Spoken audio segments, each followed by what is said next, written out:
Hello everyone, my name is Zahin Naji and thank you for listening to this audio. I'm an entrepreneur, a certified coach, a speaker, and an author.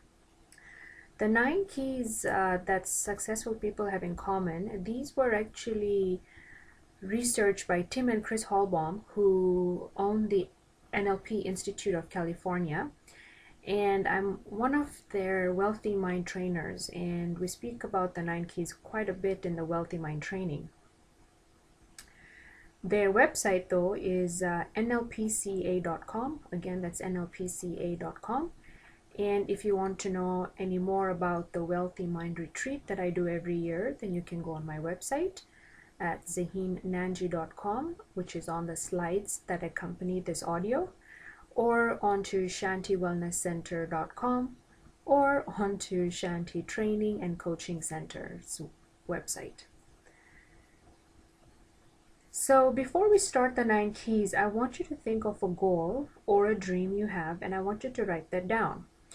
And as I go through the 9 keys, I want you to actually think about what you're doing right now that's working, what is not, and how the 9 keys can help you. Before I start, I'd like to share a story with you. And this is a true story that happened to Tim and Chris.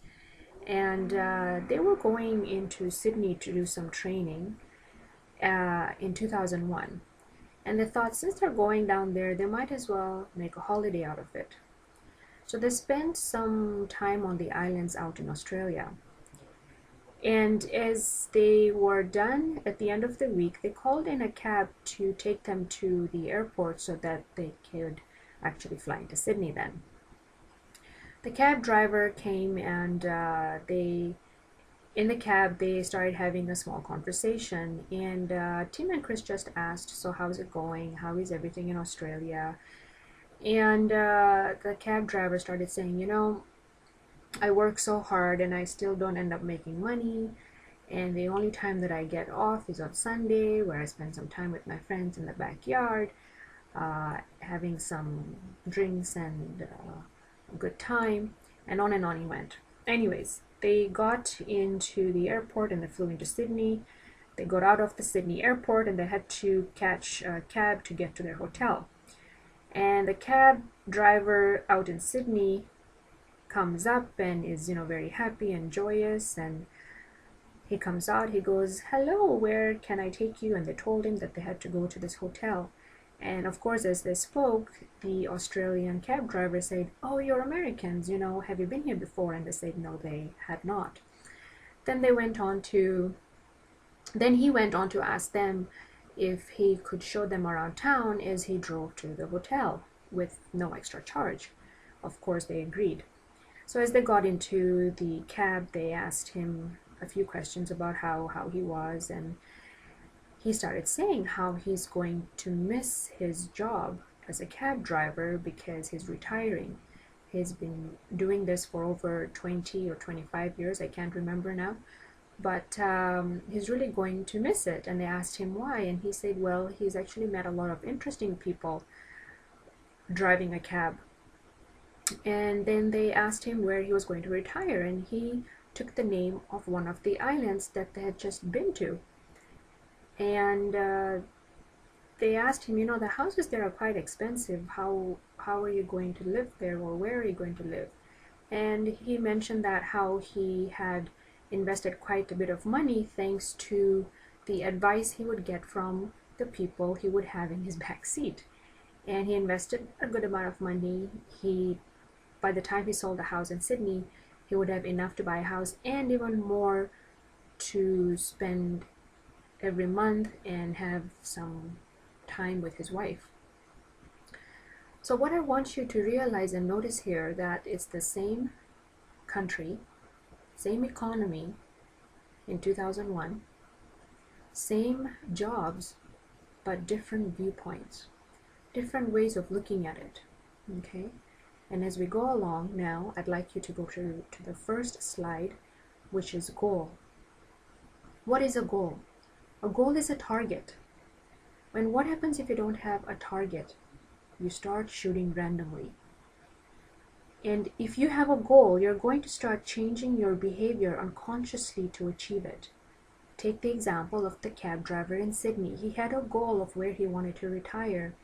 And with the advice that he took and with the actions that he took, he had enough money to retire in one of those islands that have expensive houses on them.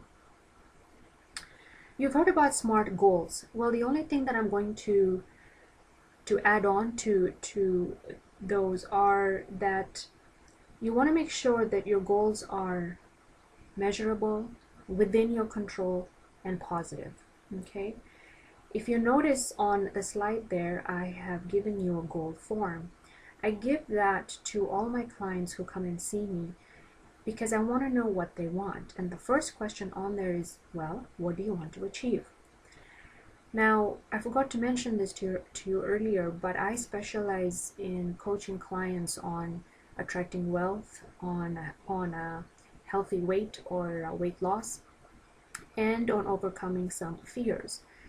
So let's take an example of a client who comes to see me for weight loss.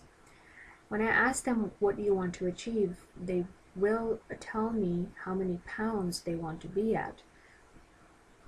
But then as they continue on, they say things like, I don't want to have a flabby tummy.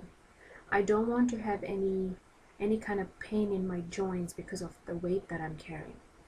Notice that when they say I don't want, it's actually negative. So then I ask them again, what do you want instead? And it's very hard for them to think about the opposite, okay? So for example, let's go back. I don't want to have a flabby stomach. So what do you want instead? Well, I want a stomach or a belly that I'm comfortable with, right? Or I want to shop in normal clothing stores. Or I want to be able to climb the stairs without any pain or quite with some flexibility. So things like that. I then ask them, what will that do for them? What will it mean to them? I continue on with how will they know that they've achieved the goal? The next question, what is stopping them? A lot of people don't think about obstacles. And when an obstacle happens in their life, some of us say, oh God, what's the use, right? You know, I started this and look what happened. It's no point. And I'd like you to start thinking that that's a curveball and that things happen. That doesn't mean you give up. You can still continue on. But you have to have strategies of what will happen if you have an obstacle. I then continue on to ask them, how will achieving the goal impact others in their life? Now, this is very important. It's actually called an ecological check, to make sure that no one around you is being impacted by this goal in a negative way. So to give you an example, when my daughter was 3, she's now 6 going on to 7, I had started my speaking business, and what had happened is I had told my mentor that I wanted to travel internationally. And she asked me if I had any kids, and I said, yeah, she's 3. And then I go, oh, of course, you know, spending time with her is more important. And right now, I would have to think about how to just speak around where I live instead of going internationally. So you see how I had this goal, but it would impact others in my life.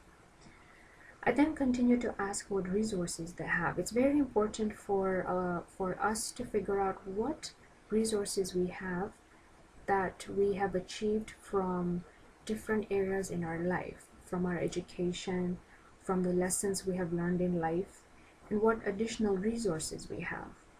So I'm in the process of writing a book right now, and I realized when I started that I had no idea how to write a book, not to mention how to even start marketing it. Then I went on to take some courses, and I realized now that I have to take additional resources to know how to write a book and how to actually market it. And so that's where, when I do the goal form, I have to make sure that I ask all these questions and that the client then starts thinking in a conscious way as to how to get towards their goal. You notice on the slide I speak about chunk it down. What does that mean? Goals have to be chunked down to be attainable, for the brain to feel like it's attainable. A huge goal is quite overwhelming for us, and chunking it down really helps. So take an example of an author.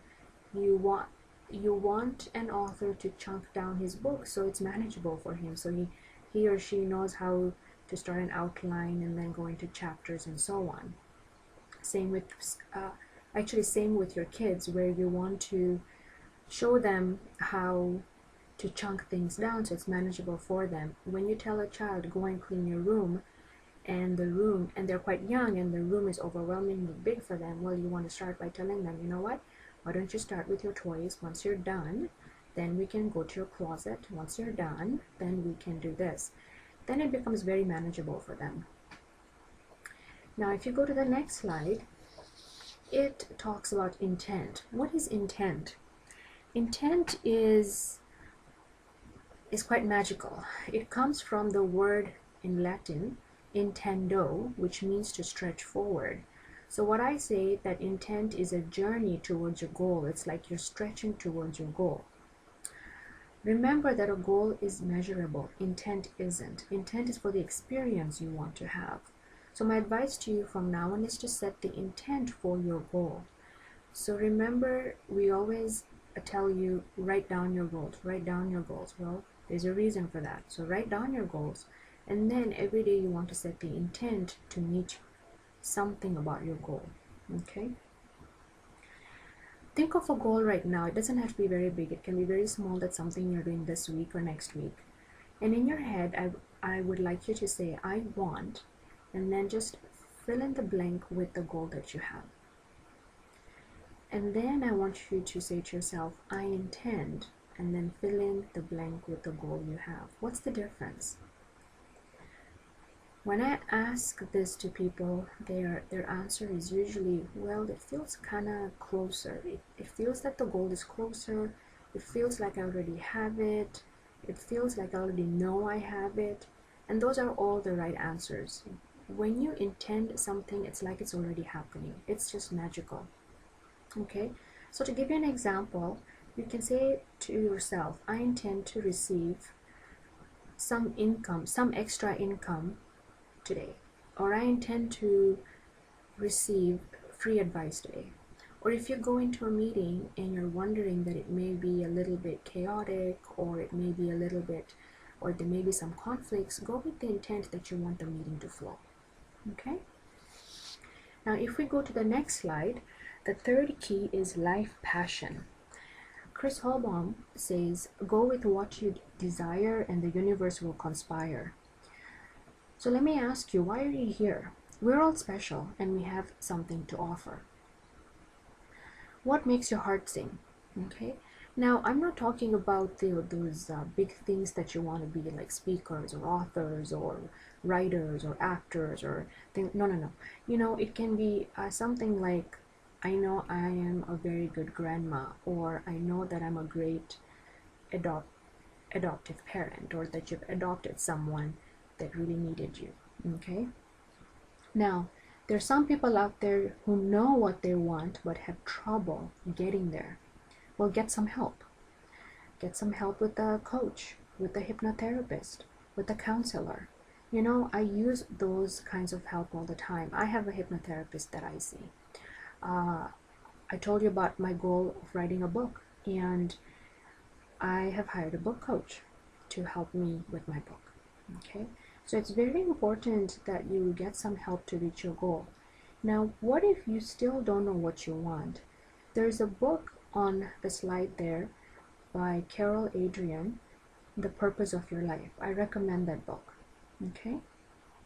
I mentioned something about taglines. All I want you to notice from now on when you're out there is that every company or every successful person has a tagline.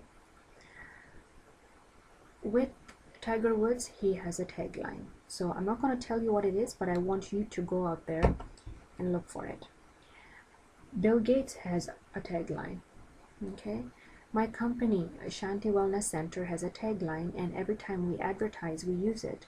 And the tagline is where transformation and healing occurs. And we strongly believe in that.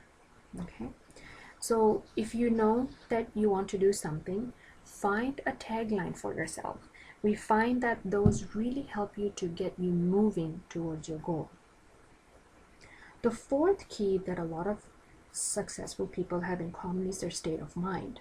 This is the good mood, versus bad mood, right? Have you been into a grocery store where, everyone's in a bad mood because you're in a bad mood? Or when you go in with a good mood and you're happy and grateful, everyone out there, the calls you make, everyone's nice to you on the phone, or you go into the shop or the stores and people are willing to help you with good service.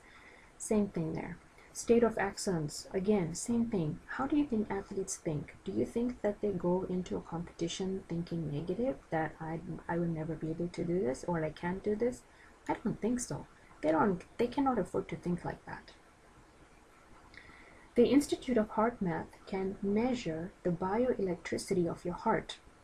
So what they do is that they have special tools that they can measure the bioelectricity of your emotions, or of your heart, when you're in a certain state of emotion, I should say. So, and they actually found out that the state of gratitude has the highest bioelectricity, and that's up to 8 feet long. So what does that tell you? When everyone out there talks about, well, specifically authors, right? They say, be grateful, or you hear speakers say, be grateful. Now I'm telling you, be grateful, because research has shown that that's the highest bioelectricity for your heart. So every day you want to say things like, I'm so grateful for, I so appreciate. I actually keep an abundance notebook. Notice I said notebook and not journal, because every time I get a free cup of coffee, I write that down. It's just a 2-liner. I'm so grateful for the cup of coffee that I got today, or free advice, or a free ticket, or free advertising, or a free tip, or a free lunch, anything. Have that notebook. So for ladies, you can have it in your purse. For men, you can have it on your desk, or by your phone, or by your bedside, and make sure you just write 2-liners. Why? Because when you're having a bad mood day, you will go into that notebook and flip through, and that will bring you back into a good state of mind. Next slide talks about the next key, which is the beliefs and the imprints that you hold. What are beliefs? They are generalizations that you make about your life experiences. So if you go again back to the cab drivers that I spoke about earlier, like I said, both in the same country, both same job, but how they looked at life differently. Okay, the one made the generalization about life being that he wanted to retire happily because he liked what he did. He took the advice of the people in his backseat, and he went on to be very successful. Whereas the other cab driver kept on complaining about his life, never took advice, kept on complaining, and look where he was. Okay, so the generalizations that you hold about your life can either make you healthy, wealthy, and happy, or can keep you unwell, poor, and miserable. These generalizations then direct your behavior. So the belief systems that you hold then direct or guide your behavior. We have 2 kinds of beliefs: empowering and limiting. You will notice other people that have limiting beliefs when you hear words like can't, should, could, couldn't, shouldn't, would. So let me give you some examples of limiting beliefs. If you look on the next slide, there is 4 types. The first is the belief about cause, where there's a specific cause creating the belief. For example, life is a struggle because Now you may say something like, or someone else will say something like, life is a struggle because I have to work too hard. Another person may say, life is a struggle because I'm too old. Someone else will say, life is a struggle because I'm too heavy. Okay? So you see how we make different generalizations about our life. Another example, losing weight is hard because I'm too old. Someone else will say, losing weight is hard because I've tried everything and nothing works. Someone else will say, losing weight is hard because I'm just too tired. Okay? So any statement that you hear out there that is more like a generalization or a belief with the word because, you know it's a limiting belief. The second type is the beliefs about meaning. So if I asked you, what does it mean if I'm poor? What does it mean if I'm rich? What does it mean if one is fat? Or what does it mean if someone is thin? Now again, we'll all make different generalizations about those statements. We make meaning out of everything. We should be called human meanings and not human beings because that's how we are. We make meaning out of everything. The third kind is the belief about possibility. And here there's two kinds, where the outcome is possible or the outcome is impossible. So let's start where the outcome is impossible. If you know that it's impossible to take up an opportunity that comes to you, you'll not even bother with it. You won't even take the first step. So an example is, the economy is so bad, it's not even worth starting this, and then just fill in the blank. Okay? The other one that we talked about, that the outcome is possible, but then you'll start asking questions like, do I have what it takes? So are you capable? And again, when you hear thoughts like that coming up, these are limiting beliefs. But then you may come up with numbers after you go into the opportunity and you find out, okay, this is possible. I think I have what it takes. Or we can take in some partners, and then you continue that way, well, then it starts to become more and more possible. Okay? The fourth kind of limiting belief is about identity. And those come down to worthiness. So, am I worth it? Do I deserve this? And so on. And I find a lot of people's core beliefs are around the worthiness, that I'm not worth it because, or I don't deserve this, and so on. So when you hear things like that, those are limiting beliefs. The next key that successful people have in common, by the way, just going back to the beliefs, a lot of successful people have empowering beliefs, and the way you get empowering beliefs are different ways. One is, of course, that you get help on changing the belief systems that you have. The second is where you think very positively and then you go on to take the action to do something, and you prove to yourself that you could do it. Guess what? You just changed the belief that you couldn't do it, and so you feel better about yourself and you create an empowering belief. Okay, so it's just through experiences is how we create beliefs. Values are the why we do something. So that's the next slide. They affect the choice of friends you have, what you buy, how you spend your free time, your interest, and your hobbies. So you'll see some people out there that will only buy the brand name clothing or wallets or purses, okay, but they hold a value behind it. You may find someone who values honesty, and they find a wallet on the ground and they will call the person and return the whole wallet back to them. You'll find someone who values determination, or who values truth, or who values flexibility. Okay, we have values in different areas of our life, in our If I asked you, what do you value in your job? And you'll come up with different things. What do you value in a friend? What do you value in your family? What do you value in retirement? Okay. If I get asked, what do I value in my job?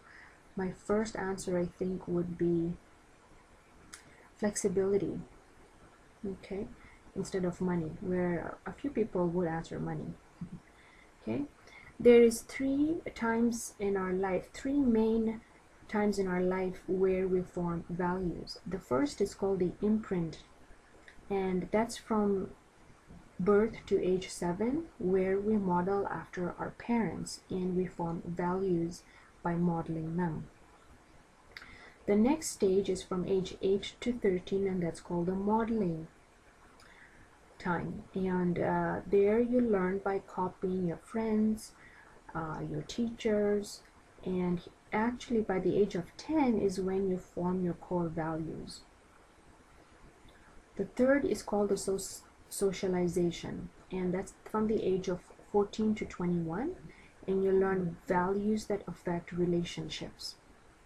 Okay, the belief systems, by the way, are also formed by the age of 10 as well. Your core belief systems are formed by the age of 10. So some of us have heard, belief systems like that, like you have to work hard for your money. Okay, so go back to the time when you were young, and if you remember someone telling you you have to work hard for your money, what meaning did you form out of that? Some people tell me, well, it means that there isn't enough to go around, or there isn't enough, or it's scarce. And that's the meaning we put around wealth and money, that there isn't enough to go around. So most of our core beliefs are formed by the age of 10. The next slide talks about the next key, which is competency. That's the most obvious factor. Okay, competency means taking action. All right, you can't just wish and want something and have a goal and then just sit and wait for it to happen. It's not going to happen like that. You have to take action. Okay, it means that you need to take action and become really good in one thing or something, and that's how you build your confidence, right? So if we go back to some famous people out there, Tiger Woods, he loves to golf, and he loved to golf from a very young age, and he became very competent at that, and now he makes a lot of money at it. Bill Gates, he used to work on computers again from a very young age, and that was his passion. If you are competent at something instead of dabbling everywhere, you'll find in this economy having a niche or being competent at something makes you an expert at that, right? Would you rather go to a competent heart surgeon or an incompetent one? You know the answer. Okay, so this again is very important. The next key is closure. Closure meaning to forgive, to let go. All right, you want to let those negative feelings out of your system so you stop attracting more of what you have. You want to let that go and start attracting good things into your life. Okay, and that's only by having closure.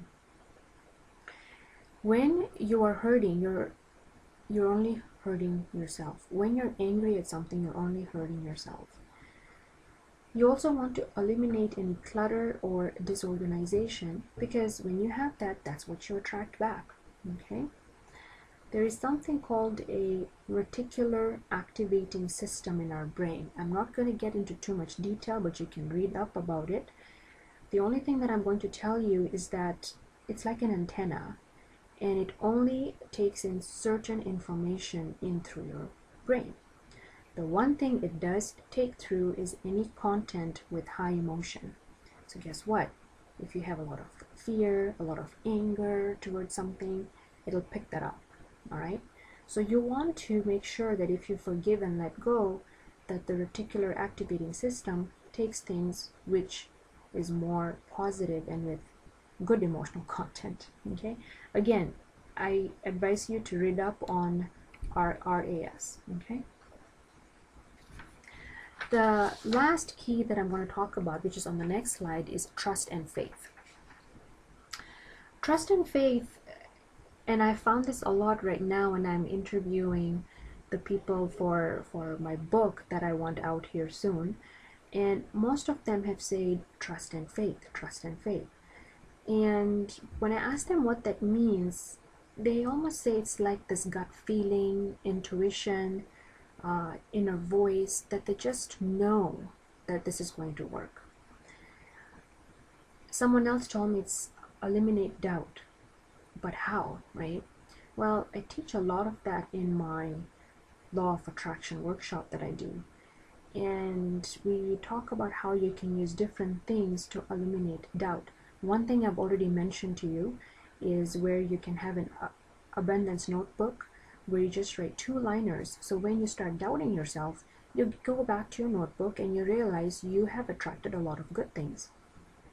Okay? And that will start to lessen your doubt. The second thing you can do is use statements like lots can happen, because you never know what will happen the next minute. Lots can happen, right?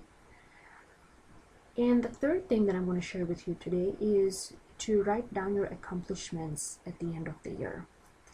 And these do not have to be big accomplishments. They can be small accomplishments, that you did something for someone that you never thought you would. Okay? And at the end of the year, go back and look at your year and say, what did I accomplish this year? Okay. Again, a lot of successful people have trust and faith in what they do, and they just know it's going to work. And with that and the other keys that you have learned, now you know what you may be missing or what you need to work on. And hopefully this audio will help you with that. And again, if you have any questions, feel free to email me through my website. Feel free to connect with me through LinkedIn, Twitter, and Facebook. And I wish you all the best. Thank you for listening.